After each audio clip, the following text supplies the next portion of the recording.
का टॉपिक है त्वरण, एक्सीलरेशन। एक्सीलरेशन क्या होता है नोट कर लीजिए।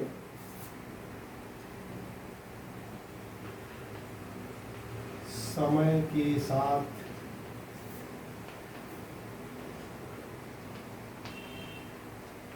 वस्तु के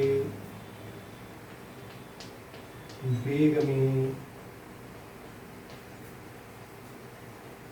परिवर्तन की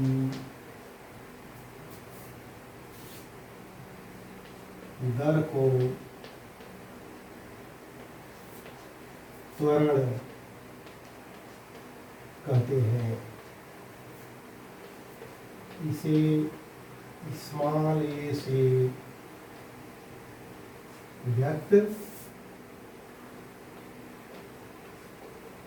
करते हैं।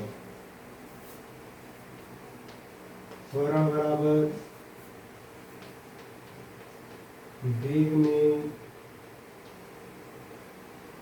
परिवर्तन बटे समयांतराल।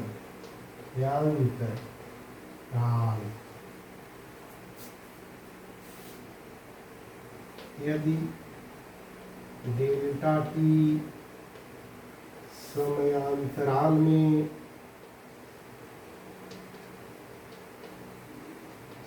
वस्तु के वेग में परिवर्तन डेल्टा भी हो तो त्वरण ए बराबर डेल्टा भी अपान डेल्टा टी, डेल्टा भी अपान डेल्टा टी, वेग में परिवर्तन बटे समय।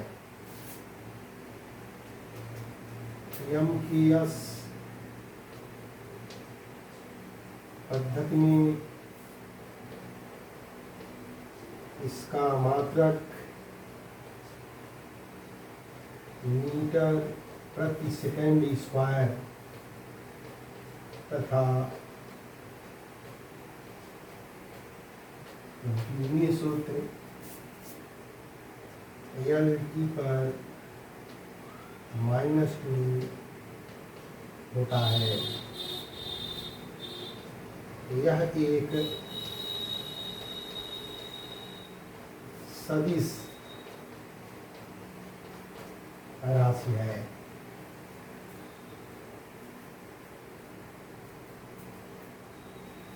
नोट,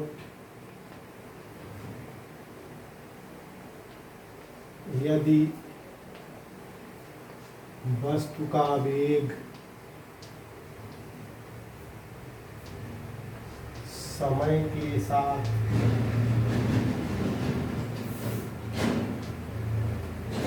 बढ़ रहा है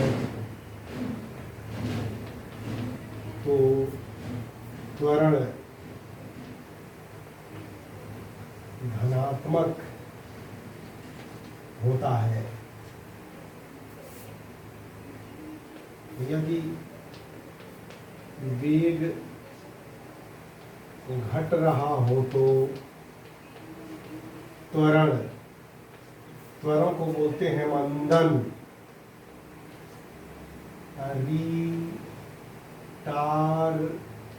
रिटार्डेशन।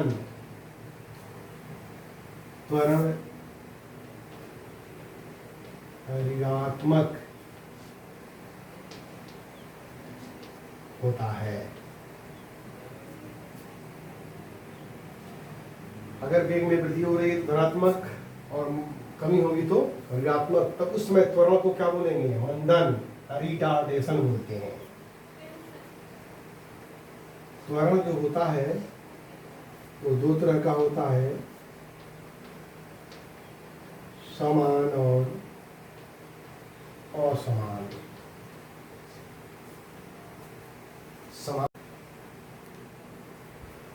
त्वरण को दो पार्ट में बांटा गया है, एक समान त्वरण और असमान त्वरण। एक समान त्वरण का मतलब होता है यदि वस्तु के वेग में परिवर्तन समान समय अंतराल में समान हो, यानी पहले 1 सेकंड में त्वरण में वृद्धि 2 मीटर प्रति सेकंड है तो दूसरे 1 सेकंड में भी वही हो, या तो समान समय में समान वेग में परिवर्तन हो, या तो समान वेग में परिवर्तन का मतलब वेग बढ़ता हो या वेग घटता हो, तो उसे बोलते हैं एक समान त्वरण। असमान त्वरण का मतलब होता है यदि वस्तु के वेग में समान समय अंतरालों में भिन्न भिन्न वेग में परिवर्तन होता हो, तब उसे कहते हैं असमान त्वरण। असमान त्वरण को दो पार्ट में बांटा गया है। इस त्वरण को बोलते हैं औसत त्वरण, औसत त्वरण, और एक को बोलते हैं तात्क्षणिक त्वरण। जब त्वरण असमान होता है तो उसके त्वरण को निकालने के लिए या तो औसत त्वरण निकालेंगे या तो तात्क्षणिक त्वरण निकालेंगे। तो देखिए औसत त्वरण क्या होता है। औसत त्वरण, एवरेज एक्सीलरेशन,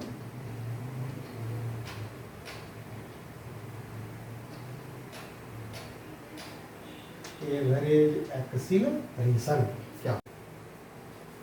औसत त्वरण असमान त्वरण से गतिमान वस्तु के किसी निश्चित समय अंतराल में वेग परिवर्तन तथा समयांतराल का अनुपात उसका औसत त्वरण कहलाता है। यदि असमान त्वरण से गतिमान किसी वस्तु का समय t1 तथा t2 पर वेग क्रमशः v1 व v2 हो, v1 व v2 हो, तो v1 व v2 हो, तब वस्तु का औसत त्वरण ए एवरेज बराबर v2 माइनस v1 अपान t2 माइनस t1, या ये average acceleration is equal to delta v by delta t।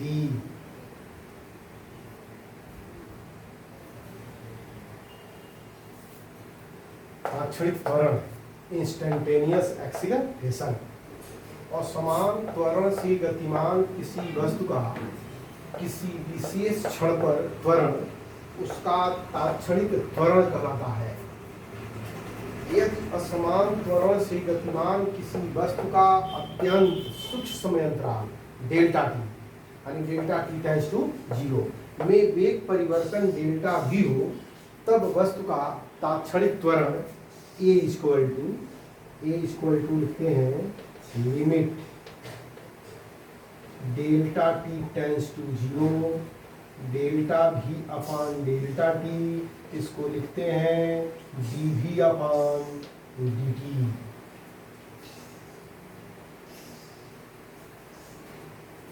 जहां डी वी बटे डी टी वेग भी का समय t के सापेक्ष अवकलन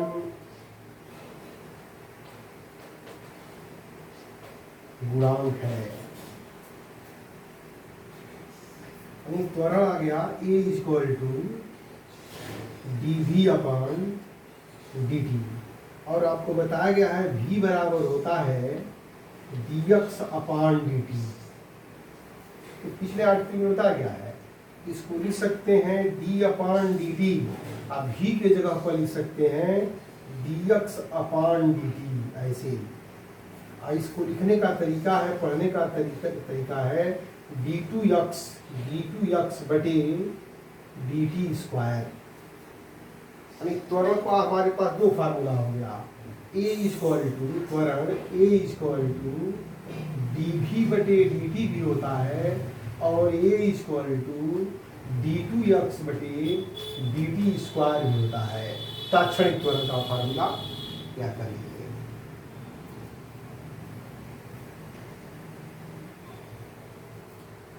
तात्क्षणिक त्वरण कैसे निकाला जाएगा, देखिए a is equal to d we upon D t, या इसी को लिखते हैं d2x बटे dt स्क्वायर। एक हम एग्जाम्पल दे रहे हैं आपको, देखिए गति करते हुए किसी कण का विस्थापन समय समीकरण x equal to 4t³ plus 2t square minus 5t plus 7 है, जहाँ विस्थापन x मीटर में, समय की सेकंड में है। t बराबर 2 सेकंड पर नंबर 1 कण का वेग, नंबर 2 कण का त्वरण ज्ञात कीजिए। ये हमारा क्वेश्चन है। तो देखिए कैसे इसको सॉल्व करेंगे। ये जो समीकरण दिया हुआ है इक्वेशन है, x equal to 4t³ plus 2t square minus 5t plus 7। इसको पहले वेलोसिटी निकाल लिखेंगे, dx बटी dt is equal to 4 3 12 t square 2 दूनी 4 t माइनस 5 प्लस 0। ये आप जान चुके हैं कैसे निकलता है। एक बार और देखिए, इस घात को पहले ला देंगे, इसमें से एक कम कर देंगे, इस घात को ला के गुणा कर देंगे, इसमें से एक कम कर देंगे, इस घात को ला के गुणा कर देंगे, इसमें से घात में से एक माइनस 1 हो जाएगा, टी के पावर 0 क्या हो जाता है 1, और कांस्टेंट का लेंगे। या वेलोसिटी है v, यह है समीकरण नंबर 1। तो कै बराबर t बराबर कै सेकंड पर, 2 सेकंड पर, तो हो जाएगा या v बराबर, और जहाँ जहाँ t है वहाँ 2 रख दीजिए, तो 12 गुणे 2 का स्क्वायर धन 4 गुणे 2 माइनस 5, 2 दूनी 4, 12 चौको 48 धन 4 दूनी 8 माइनस 5, 8 में से 5 निकल जाएगा 3, 48 और 3 कितना हो जाएगा 51 मीटर प्रति सेकेंड। ये तो वेलोसिटी निकल गई। अब त्वरण देखिए कैसे निकलता है। समीकरण 1 को t के सापेक्ष पुनः अवकलन करने पर, जब इसको t के सापेक्ष करेंगे तो इसको लिखेंगे ऐसे dv बटे dt। इसको लिखेंगे, लिखने का तरीका होता है d2x बटे dt स्क्वायर। इसको हो जाएगा 12 दूनी 24t प्लस t का अवकलन करेंगे 1 यानी 4, अब माइनस 5 का हो जाएगा 0। अब इसी को बोलते हैं a त्वरण। a is equal to t जहाँ है वहाँ क्या रखेंगे 2, तो 24 गुणे 2 धन 4, 24 दूनी 48 धन 4 बराबर हो जाएगा 52 मीटर प्रति सेकेंड स्क्वायर। वेलोसिटी आ गया 51 मीटर प्रति सेकेंड और त्वरण आ गया 52 मीटर प्रति सेकेंड स्क्वायर।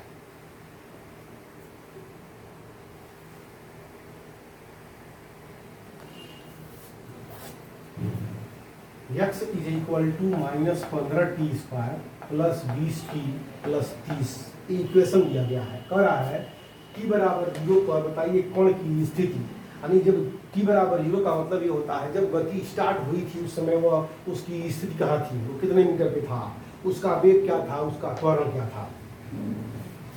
तो देखिए number 1, x is equal to minus 15t square plus 20t plus 30। लिखेंगे t बराबर 0 पर स्थिति,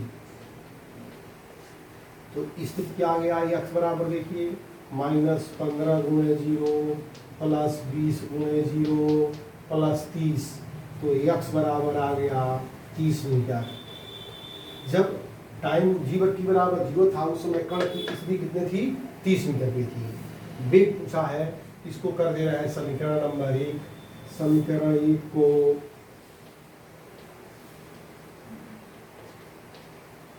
t के सापेक्ष अवकलन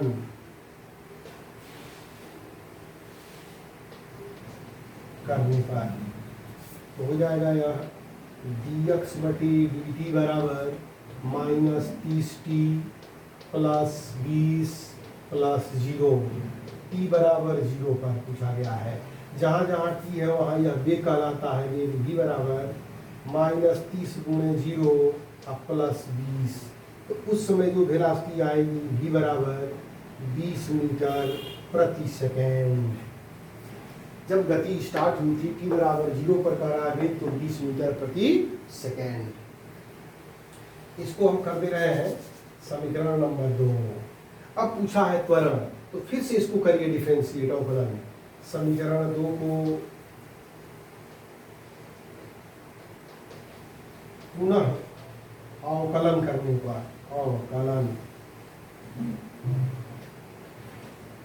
पर जब अवकलन करेंगे तो इसको क्या लिखेंगे, d2x बटे dt स्क्वायर बराबर -30 और t का अवकलन 1 20 का हो जाएगा 0। तब इसको बोलते हैं acceleration. a is equal to -30 metre प्रति सेकेंड स्क्वायर। उस समय उसका जो है एक्सेलरेशन -30 मीटर पर सेकेंड स्क्वायर था। नेगेटिव का मतलब क्या हो रहा है, उसके वेग में क्या हो रही है, कमी हो रही है। इसको रिटार्डेशन बोलेंगे, बंधन बोलेंगे। तीनों आंसर निकल गए।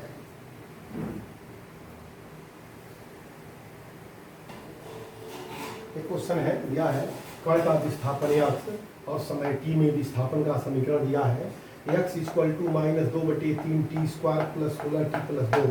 क्वेश्चन कह रहा है कण को विरामावस्था में आने में कितना समय लगेगा। विरामावस्था में आने का मतलब क्या हुआ, उसका वेग क्या हो जाए, 0 हो जाए। तो सबसे पहले इसका वेग निकाल करके वेग को क्या कर देंगे, 0। देखते हैं कितने समय में वह 0 हो रहा है। तो पहले जो समीकरण दिया है लिखेंगे x equal to -2/3 t square plus 16t plus 2। तो दोनों पक्षों का अवकलन करेंगे, लिखेंगे t के सापेक्ष अवकलन करने पर अवकलन करेंगे तो क्या होगा, ये dx बटे dt बराबर -2/3, 2 का इधर मल्टीप्लाई हो जाएगा तो 2t प्लस 16 इतना हो गया। तो लिख सकते हैं इसको -4t/3 प्लस 16, इधर हो गया dx बटे dt। इसी को भी कहते हैं, v बराबर -4t/3 प्लस 16। विरामावस्था में आने के लिए v बराबर क्या चाहिए, 0।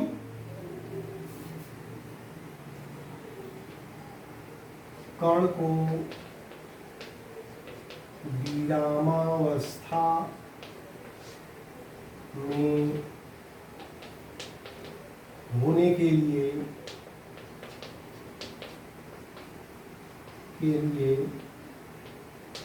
कण का वेग v इक्वल टू 0 होना चाहिए। तो v बराबर 0 रख दीजिए, 0 बराबर -4t/3 equal two plus 16। -4t/3 को इधर लाएंगे तो यह हो जाएगा 4t/3 इक्वल टू 16, या t बराबर 16 गुणे 3/4, 4 चौको 16। t बराबर क्या आ गया, 12 सेकेंड। 12 सेकेंड में वह कण किस अवस्था में हो जाएगा, वो विरामावस्था में हो जाएगा। तो ऐसे भी प्रश्न आता है।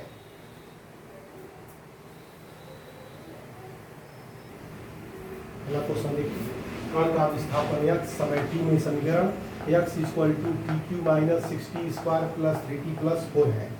कण का वेग उस समय ज्ञात कीजिए जब कण का त्वरण 0 है। थोड़ा सा क्वेश्चन हटके है, इसमें त्वरण भी निकालना है और वेग भी निकालना है। तो सबसे पहले दिया हुआ समीकरण है x equal to TQ minus 6t square plus 3t plus 4। तो वेलोसिटी होगा dx बटे dt equal to 3t square minus 12t plus 3 plus 0। यह वेलोसिटी हो गया v बराबर। कह रहा है वेग उस समय पर, टाइम बताइए कितना होगा, उस समय पर ज्ञात कीजिए जब त्वरण क्या हो, शून्य हो। त्वरण निकालने के लिए इसको एक बार और अवकलन करेंगे तो लिखेंगे a इक्वल टू d2x बटे dt स्क्वायर बराबर 3 दूनी 6t माइनस 12 प्लस 0। यह त्वरण क्या है, शून्य है। लिखेंगे प्रश्नानुसार ये बराबर 0। जब यह वैल्यू 0 है, ये बराबर 0, तो 6t माइनस 12 बराबर 0 या 6t बराबर 12। तो t बराबर हो जाएगा 12 बटे 6 बराबर का सेकेंड, 2 सेकेंड। जब त्वरण शून्य होता है उस समय टाइम कितना होता है, 2 सेकेंड पर त्वरण शून्य होता है। तो कह रहा है बताइए 2 सेकेंड पर वेग कितना होगा। तब लिखेंगे t बराबर 2 सेकेंड पर कण का वेग, v बराबर, और जहाँ जहाँ लिख लीजिए v बराबर 3t square minus 12t plus 3। अब इसमें जहाँ जहाँ t है वहाँ पर लिख दीजिए 2। तो 3 इंटू 2 स्क्वायर 12 गुणे 2 प्लस 3, 2 दूनी 4 त्याई 12 माइनस 12 दूनी 24 धन 3, 12 और 3 हो जाएगा 15 माइनस 24 बराबर 24 में से कितना निकालना है, 15 माइनस 9 मीटर प्रति सेकेंड। आंसर हो जाएगा माइनस 9 मीटर प्रति सेकेंड। माइनस का मतलब हुआ कि देखिए जो वेलोसिटी आती है वो पॉजिटिव भी होती है, नेगेटिव भी होती है, जीरो भी होती है। प्लस का मतलब बढ़ोतरी हो रही है, माइनस का मतलब जीरो से नीचे है। तो लिखेंगे माइनस 9 मीटर प्रति सेकेंड। ऐसे इस पर क्वेश्चन आते हैं, इसको नोट करिए।